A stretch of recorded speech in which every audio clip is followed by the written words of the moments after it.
सगे भाई थे, एक ईसाई बादशाह ने गिरफ्तार कर लिया। तीनों जवान थे, तीनों जवान थे 20 से 30 साल के बीच में। और बादशाह ने कैद करके उनको सबसे पहले क्या कहा, तुम अपना दीन बदल लो।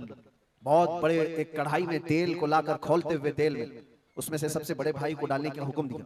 बादशाह ने जैसे हुक्म दिया, जल्लाद आया और उन 3 भाइयों में से एक को उठाया और खोलते हुए तेल में डाल दिया। दूसरे को बुलाया गया, देखा तुम्हारे भाई का हश्र क्या हुआ है, तुम अगर बादशाह की पेशकश को कबूल कर लो तो शायद तुम्हारी जान बच सकती है। दूसरे भाई को भी उठाया गया और खोलते हुए तेल में डाल दिया। 2 भाइयों की शहादत हो गई जगह पर ही। मेरे अजीजों, तीसरा जो नौजवान था वो बहुत ही कम उम्र का था, 22 से 23 साल का होगा। बादशाह का जो वजीर वहां पर था उसने देख करके बादशाह से कहा, इस लड़के को मेरे हवाले कर दीजिए, मैं इसको बदल करके लाऊंगा, मेरा चैलेंज है। बादशाह ने कहा ठीक है ले जाओ। तीसरे को खोलते हुए तेल में डालने की बजाय बादशाह ने अपने वजीर के हवाले कर दिया। और मौत का डर, खौफ तुम्हारे कदमों में डगमगाहट लाने के लिए लाया जाता है। अगर मौत से नहीं डरता कोई आदमी तो इसको औरत और दौलत की लालच से खरीदने की कोशिश की जाती है। ये 2 चीजें ऐसी हैं जो अच्छे अच्छों का सौदा कर जाती हैं।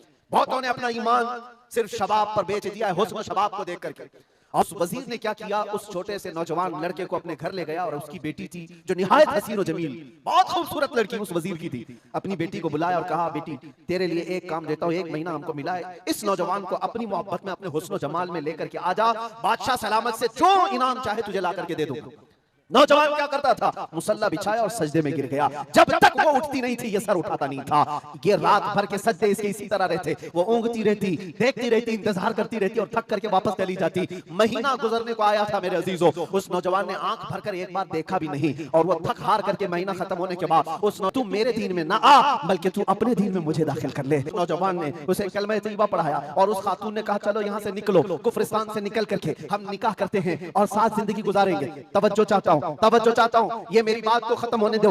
ऐ नौजवानों, आज तुम्हें कोई बहकाने वाला, खोलते हुए तेल में डालने वाला नहीं है। उसके बावजूद तुमने पता नहीं अपने कितने घंटे ये सारे सोशल मीडिया पर आई हुई ऐसी हसीना और जमीलाओं के पीछे अपनी रातें बर्बाद कर डाली। तो दोनों डर गए। नए लोग हैं, नौजवान लड़का है, नौजवान लड़की है और शहर से भागे हुए हैं, दीन इस्लाम कबूल करके निकले हुए हैं, दरख्त के पीछे छुपे हुए हैं नौजवान। और वो दुशीजा अचानक आने वाली फौज में से एक गरजती हुई आवाज आती है, नाम लेकर के नौजवान का पुकारा जाता है, ऐ फलां बिन फलां बाहर आजा, बाहर आजा।